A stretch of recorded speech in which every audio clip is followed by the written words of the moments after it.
자산 시장에 이른바 워시 쇼크가 덮쳤습니다. 트럼프 미 대통령이 차기 연준 의장 후보로 매파 성향에 가까운 케빈 워시 전 연준 이사를 지명했죠.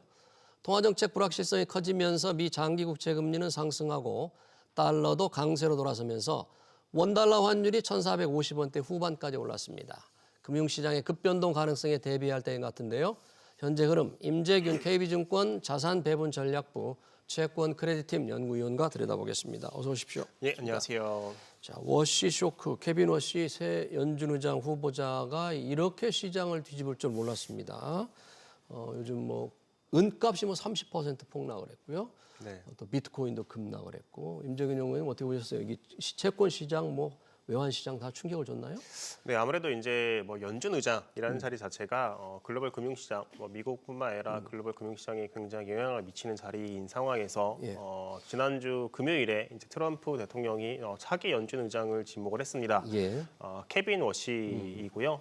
1970년생 이제 뉴욕에서 태어나신 분이고 이미 2006년부터 2011년까지 연준 이사를 역임한 바가 있습니다. 네. 연준에 대해서 아무래도 구조적으로 좀 잘 아는 분이다라고 좀 보시면 될 것 같고 그러다 보니까 이제 시장에서 가장 걱정을 했던 독립성에 대해서는 상당 부분 좀 완화가 됐다라고 좀 생각을 하고 있습니다. 아무래도 예. 이제 그 전에 유력했던 케빈 하셋 같은 경우에는 계속해서 이제 트럼프 대통령의 요구에 발을 맞춰서 금리 인하를 주장을 하다 보니까는 네. 시장에서는 이분이 그러니까 케빈 하셋이 지명이 될 경우에 연준이 독립성에 대해서 상당한 훼손을 받을 수 있다라는 좀 걱정들이 있었는데 네.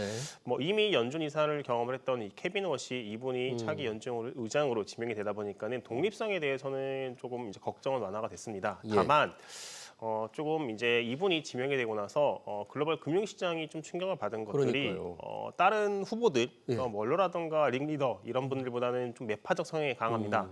그러니까 그 경험이 2006년 이후에 이제 연준 이사를 경험을 했는데 네. 당시를 잘 보면은 글로벌 금융위기가 있었습니다. 그래서 예. 연준이 제로 금리랑 굉장히 양적 완화를 하면서 굉장히 부양 조치를 했었는데 네.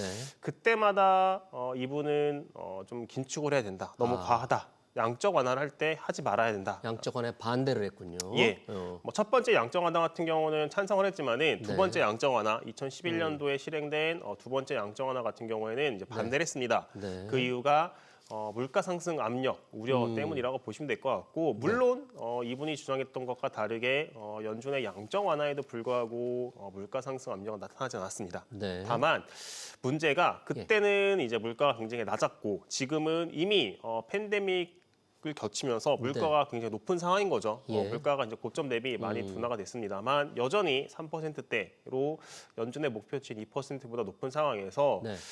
관세 이런 것들에 대한 충격이 여전히 좀 걱정을 하는 상황이다 보니까는 물가를 중심으로 두는 이분이 연준 의장으로 들어설 경우에 네. 금리를 못 내리는 거 아니냐라는 것들에 대해서 조금 시장이 걱정을 하고 예. 그런 것들이 좀 글로벌 금융시장에 좀 충격을 줬던 것 같아요. 네. 특히 금이라든가 은 같은 그러니까요. 경우를 보면은 아주 폭락을 했어요. 네, 굉장히 폭락을 했는데 네. 이것들이 어떻게 보면은 이제 펀더멘탈, 예.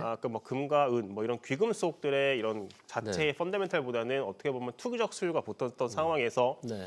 케빈 워시 연준 의장으로 이제 지명이 되다 보니까는 좀 차익 실현이 나온 상황에서 이제 차익 실현이 과도하게 나왔네. 과도하게 나오면서 좀 폭락의 트리거가 된 게 아닌가. 특히 예. 이제 금보다 은의 가격 하락폭이 훨씬 큰 것 자체를 보시면은 네. 아무래도 이제 금보다는 은의 투기적 성향이 강하고. 네, 투기적 본인이. 성향이 강하고 거래량 자체가 훨씬 적습니다. 아. 그러다 보니까는 올라갈 때 보면은 더 가파르게 올라가지만은 네. 이게 반대로 내려갈 때는 또 반대로 가파르게 내려간다라는 말인 상황에서 차익 실현이 나오다 보니까는 네. 굉장히 큰 폭으로 하락을 한 게 아닌가라고 저는 생각을 하고 있고요. 네. 당분간 계속 연준 의장빨에 따른 이런 투기적 수요 변동성은 좀 나타날 수밖에 없는 게 아닌가라고 생각을 하고 있습니다. 지금 폭락을 한 게 은값은 30%, 금값은 10% 이상 폭락했는데 선물 시장에서 좀 회복하는 듯하지만 회복 폭은 별로 크지도 않던데요. 우리 시장이 너무 케빈 워시 전 연준 이사가 트럼프 대통령이 골랐다면 그렇게 매파적인 통화긴축을 선호하는 사람을 골랐을 리는 없을 것 같은데 우리 시장이 너무 조금 과도하게 반응하는 게 아닌가. 이런 생각은 해볼 수 없을까요? 물론 이제 과도하게 받는 건 또 있긴 합니다만 항상 근데 저희가 과거에 연준 의장의 교체기 때를 보면은 시장은 항상 흔들리게 돼 있습니다. 교체기 때는. 네, 교체기 때는 시장이 항상 혼돈의 시기가 좀 있을 수밖에 없는 그게 길이와 폭의 차이는 있지만은 연준 의장이 교체될 때 되면은 비둘기가 됐던 매파가 됐던 좀 시장에 혼란이 나올 수밖에 없는 상황이긴 합니다. 네. 다만 이제 긍정적인 것들은 이분이 물가에 대해서 굉장히 중심을 두고는 있습니다만 최근에 발언들을 보면은 금리 인하를 굉장히 주장을 하고 있어요. 주장하고 있다. 네, 금리 인하를 해야 된다라고 주장을 하고 있고 네. 물론 이거에 대해서 이제 일부 폴 크루그만 이제 전에 노벨 경제학상을 받은 이 교수 같은 경우에는 굉장히 정치적인 인물이다. 매파가 아니라 정치적 인물이다. 정치적인 네, 인물이다. 라고 언급할 만큼 예. 어떻게 보면 정치적일 수는 있습니다. 근데 이분이 말씀하시는 것들을 낱낱이 보면은 네. 조금 조합은 안 되긴 하는데 예. 이게 이제 겉으로 봤을 때는 좀 이상한 말들이 있습니다. 근데 이거를 하나하나 보면은 굉장히 좀 조합이 되는 게 첫 예. 번째 이분은 말씀하시는 게 금리를 인하해야 된다. 금리는 낮춰야 된다. 네, 금리는 낮춰야 된다. 네. 근데 이거는 이제 완화인 거죠. 예. 완화를 하는데 QT를 해야 된다. 대차대조표를 축소해야 된다. 아, 이거는 긴축입니다. 연준이 채권을 팔아서 돈을 좀 끌어들여야 된다. 이건 네. 긴축적인 성향. 이게 어떻게 보면 말이 안 되는 좀 네. 정책일 수 있고 그러다 보니까는 이제 워시 이분이 지명이 되고 나서 금리 인하를 생각하면서 단기물 금리 내려가고 네. 반면에 장기물 금리 같은 경우는 대차대조표 축소를 생각을 하면서 금리가 좀 반등을 하는 장단기 금리차가 이제 확대가 되는 모습들이 나왔습니다. 예. 그러다 보니까 이제 시장 입장에서 더 충격이 나온 상황인데 그러네요. 이게 이제 이분이 이렇게 금리 인하와 양적 긴축을 네. 보면은 사실 말이 안 되는 조합이긴 한데 이분이 말씀하시는 것들을 보면 조합이 된다라고 저는 생각하고 있어요. 첫 번째, 이분이 생각하시는 물가 상승 압력은 네. 재정입니다. 아, 재정을 조금 더 방만하게 해서 물가가 오른 거다. 네. 그러니까 2006년, 그러니까 예. 글로벌 금융 위기 이후에 2차 양적 완화를 반대했을 때에도 논리가 우리가 양적 완화를 하면은 국채 금리가 낮아지지 않냐. 그러면은 미국 정부는 돈을 더 방만하게 쓸 수 있고 그런 것들이 물가를 끌어올린다라고 말씀을 하셨어요. 네. 그러니까 이분이 말씀하시는 물가의 요인, 트리거는 재정입니다. 재정이다. 재정을 많이 쓰면은 금리가 물가가 올라간다라고 생각을 하고 있고, 근데 이제 QT를 하는 것들이 잘 보면은 이분이 말씀하시는 게 금융시장, 월스트리트 저널이라고 하죠. 월가 같은 네. 경우는 돈이 굉장히 많다. 반면에 실물 경제를 대표되는 메인스트리트 같은 경우 돈이 없다. 네.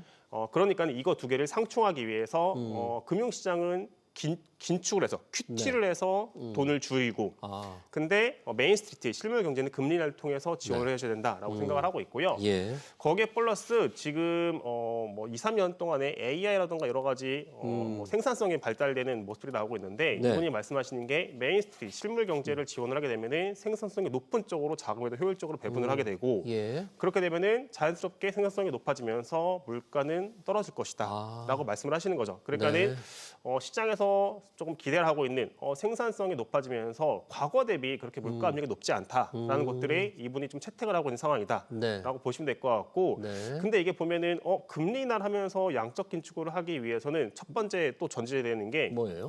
금융 규제를 완화를 해야 됩니다. 규제 완화, 네. 특히 금융 규제 완화. 네, 금융 규제를 완화해야 돼요. 왜 그러냐면은 예. 지금 연준이 네. 엄청나게 많은 6.6조 달러에 달하는 자산을 보유하고 있는 이유 중에 한 개가 예. 금융 규제로 인해서 미국의 금융기관들이 필요한 지급 준비금 필요한 네. 돈이 많습니다. 그러니까 이거는 이제 글로벌 금융 위기 이후에 네. 이제 금융기관들이 이제 방만하게 경영을 하다 보니까는 유동성을 대비를 해서 뭐 돈을 쌓아놓으라는 거죠. 위기 상황에 네. 대비해서 예. 그런 것들이 그때와 지금이 달라진 상황인데 이분은 이제 금융 규제를 완화해야 된다. 그러면은 아무래도 이제 금융기관들이 필요한 자금이 줄어들 거고 그거에 네. 따라서 필요한 지급 준비금이 줄다 보니까는 큐티를 할 수 있는 거죠. 그러네요. 네, 그러니까 수요를 억제만 하는 이 돈줄을 조이는 것만이 아니라 생산성을 향상시키고 규제를 완화하고 금리를 좀 낮춰야 된다는 거 보면 우리가 한때 얘기했던 뭐 공급주의 경제관과 조금 비슷한 생각을 가지고 있는 네. 것처럼 지금 들리는데 네. 우리 시장은 지금 깜짝 놀라서 안전자산, 위험자산을 막 팔고 있는데 특히 채권 분야가 관심이어서 장기 금리가 조금 올랐다고 했잖아요. 근데 금리를 바로 안 낮출 거다, 많이 안 낮출 거라는 그런 예상으로 오는 것 같은데 지금 시장에서 주식 시장은 그동안에 오늘 상황은 말고요. 그동안에 주가가 정말 많이 올랐잖아요. 그래서 주식 투자자들 굉장히 좋았고 금, 은 투자들 좋았는데 그동안의 채권 투자자들은 금리가 좀 예상보다 낮아지질 않으니까 채권 값이 떨어지질 않잖아요. 계속 올라가잖아요. 어떻게 저 손실이 좀 꽤 많았을 것 같고. 네, 아무래도 조금 손실이 좀 많았던 상황이라고 보시면 될 것 같습니다. 지난 2, 3년간에 네. 뭐 한국뿐만 아니라 미국도 마찬가지로 금리 인하 기대감이 굉장히 높다라고 하다 보니까는 네. 채권 투자를 좀 많이들 집행을 했습니다. 네. 특히 이제 개인분들 같은 경우는 이제 장기물, 30년 만기의 채권을 투자를 하면서 금리가 하락했을 경우에 자본 차익을 얻겠다라는 이런 심리가 굉장히 높았는데 네. 문제가 한국은행 같은 경우는 이미 뭐 공식적으로 금리 인하 사이클이 끝났다라는 것들을 좀 어느 정도 정도. 선포를 한 상황인 거고 네. 연준 같은 경우에는 이제 추가 인하를 계속 열어놓고는 있습니다만 예. 2024년에 4번, 그러니까 100bp 인하를 했고 작년 같은 경우 75bp 인하를 했는데 네. 앞으로 점도표상으로 보면은 연준이 인하하는 거는 2번입니다. 50bp. 올해 2번. 아니요, 이제 올해가 아니라 2년에 걸쳐서인 거죠. 아, 앞으로 2년에 네, 걸쳐서? 2년에 걸쳐서. 그러니까는 2024년에 100bp, 예. 2025년에 75bp 했는데 앞으로 2년 동안에 50bp를 하겠다라는 게 현재 연준이 12월 FOMC에서 밝힌 이 향후 금리 경로라고 보시면 될 것 같고 네. 이제 시장 입장에서는 지금 기준금리도 중요한데 네. 앞으로 금리가 어느 속도로 어디까지 내려가느냐 이것도 굉장히 중요하거든요. 네. 빠르게 많이 내려가면 아무래도 이제 시장금리 입장에서는 더 내려갈 수 있는 룸이 많은 상황인 건데 네. 한국은 이제 뭐 인하가 아니라 오히려 이제 인상을 좀 걱정하고 있는 상황이라고 보시면 될 것 같고 예. 미국 연준 같은 경우는 인하 기대감이 남아 있긴 합니다만 인하해봤자 앞으로 뭐 2번 최대 2번에서 3번이라고 생각을 하다 보니까는 예.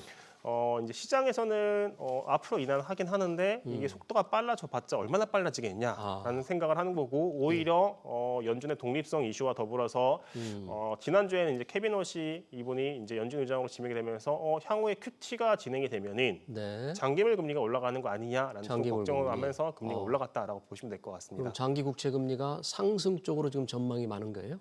네, 아무래도 이제 미국 같은 경우는 상승 압력에 대해서 좀 계속해서 걱정을 하고 있는 상황이라고 보시면 될 것 같고요. 그러면 채권 가격 아까 말한 30년 장기 국채 ETF로 투자하신 분들 그럼 채권 가격은 떨어지게 떨어지게 돼 있죠. 쪽이다. 네, 떨어질 거라고. 지금까지도 계속 손실을 하는데 앞으로도 그러면 이 채권 투자가 좀 재미가 없을 것 같네요. 저희는 뭐 여름 정도에는 한 번 정도 이제 좀 비중을 줄일 수 있는 기회는 충분히 나올 수 있는 상황이다라고 저는 생각하고 있습니다. 물론 이게 매수하는 레벨에 따라서 네. 이익을 볼 수 있는 분들도 계실 것 같고 네. 손실을 좀 어쩔 수 없이 봐야 되는 분들도 계실 것 같은데 미국 같은 경우에는 지금 시장에서 걱정을 하는 것들이 QT입니다. QT 네. 할 경우에 장기물 금리가 올라갈 수 있다는 걱정을 하는 건데 예. 앞서서 말씀드린 것처럼 연준이 QT를 단행하기 위해서는 금융 규제 완화가 선행이 돼야 돼요. 이거는 필수입니다. 규제 완화가. 네, 규제 완화가 먼저 되고 네. 그다음에 QT가 진행되는 겁니다. 근데 금융 규제가 완화된다는 게 사실 생각보다는 굉장히 오랜 기간 필요한 작업이라고 보시면 될 것 같아요. 네. 그리고 설마 이게 금융 규제가 완화가 된다라고 하더라도 빠르게 실제로 연준이 장기물 금리를 튀게 하면서 올리면서 미국채를 팔 수 있느냐? 그건 또 아니라고 저는 생각을 하고 있습니다. 그래요. 그러니까 지금 당장에는 워시가 지명이 되고 며칠 예. 안 됐기 때문에 이런 걱정들은 하겠지만은 네. 오히려 시간이 지나면 지날수록 이런 것들은 오히려 좀 반대에 상당 부분 선반영되면서 오히려 하락할 수 있는 상황이다라고 저는 생각을 하고 있고요. 예. 한국 같은 경우에는 지금 금리 인상까지 반영을 하고 있는 상황인 건데 네. 올해 금리 인상은 저는 거의 불가능하다고 저는 생각을 하고 있습니다. 우리의 경우는 네. 금리 인상은 불가능하고요. 네, 지금 금리 인상에 대해서 걱정을 하는 가장 큰 요인 중에 한 개가 경기가 좋다인 건데 저는 경기 때문에 금리 인상을 할 거라고 보면은 올해뿐만 아니라 내년 경로도 저는 되게 중요하다고 생각을 해요. 예. 예, 근데 아직 내년 금리, 내년 경제에 대해서는 벌써부터 좀 예단하는 건 좀 어렵다라고 저는 생각은 하고 있고 예. 단기적으로 금리 인상은 걱정하겠지만은 3월, 4월 이후가 되면은 금리 인상에 대한 우려는 점점 완화가 된 상황에서 네. 4월부터는 WGBI 세계 국채 채권 지수라고 채권 하죠. 지수에 우리가 편입이 되니까. 네, 편입이 됐고 매월 대략 한 10조씩 적어도 6조에서 10조, 최대 10조까지 자금이 매월 들어옵니다. 매월. 4월부터 우리 11월까지 채권을 매월 들어오는 국채를 사러. 네, 매월 들어오는 거기 때문에 이렇게 자금이 유입될 경우에 두 가지 긍정적인 효과가 있습니다. 네. 첫 번째가 수급상으로 상당 부분의 채권 발행을 WGBI 자금이 흡수해 준다. 네. 두 번째는 이 WGBI 자금의 대부분은 환을 해지하지 않고 들어옵니다. 그 말의 뜻은 달러 보유한 사람들이 원화를 사서 네.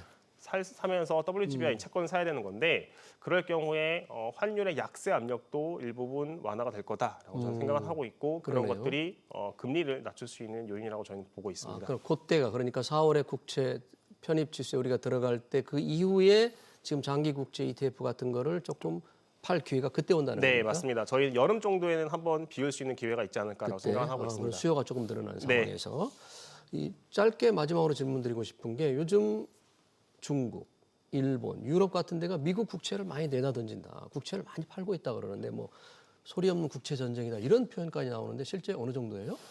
이거는 정확히 알 수는 없습니다, 사실은. 이게 데이터가 나오긴 하는데 네. 2달 정도 이제 후행적으로 나오는 데이터고요. 예. 또 하나 이게 보유 잔고가 나오긴 하지만은 이게 예. 정확히 말하면 시가 평가입니다. 그러니까 금리가 왔다 갔다 하더라도 팔지 않더라도 금리가 왔다 갔다 하는 거에 따라서 시가 평가가 바뀌는 상황이다라고 보시면 될 것 같아요. 네. 다만 최근에 뭐 이제 그린란드를 두고 나서 네. 유럽과 미국에 굉장히 좀 노이즈가 있었고 뭐 네. 빠르게 마무리가 되긴 했습니다만 그러는 가운데서 덴마크의 뭐 연기금 쪽에서는 1억 달러에 해당하는 미국채 보유 항도를 전량 매각을 하겠다라고 발표를 했어요. 그러니까요. 아무래도 이제 이런 것들이 계속해서 미국채 투심에는 부정적인 영향을 미칠 수밖에 없는 게 아닌가 저는 생각을 하고는 있습니다. 네, 그래요. 그러면 이 국채 전쟁이 일어나고 또 앞으로 연준 의장이 바뀐 거에 따른 이 채권 시장 변화 여러 가지가 많은데 채권을 새로 사겠다. 뭐 요즘 주식시장 같은 건 이제 많이 뒤늦게 쫓아오는 분들이 많잖아요. 이런 분들한테 좀 하실 말씀 있습니까? 나 채권 투자에 좀 관심이 있다. 이런 분들은 지금은 관심을 가지면 안 된가요? 네, 지금은 신규로 채권 자금을 집행을 하기보다는 아무래도 채권 보유하신 분들은 여름쯤에 좀 차익 실현 혹은 손실을 좀 보더라도 좀 비중을 줄여나가는 선택을 해야 되는 게 아닌가라고 생각을 하고 있고요. 예. 만약에 이제 신규로 채권 투자한다라고 생각을 하면은 오히려 이제 장기물 쪽보다는 단기 쪽을 선택을 하시는 게 단기. 잠깐의 예금보다 높은 이자를 좀 얻는 선택을 해야 되는 게 아닌가 생각을 하고 있습니다. 예, 알겠습니다. 새 연준 의장 후보 지명에 따른 채권 시장 전망 잘 들었습니다. 지금까지 임재균 KB증권 자산배분 전략부 채권 크레딧팀 연구위원이었습니다. 고맙습니다. 네, 감사합니다. 네.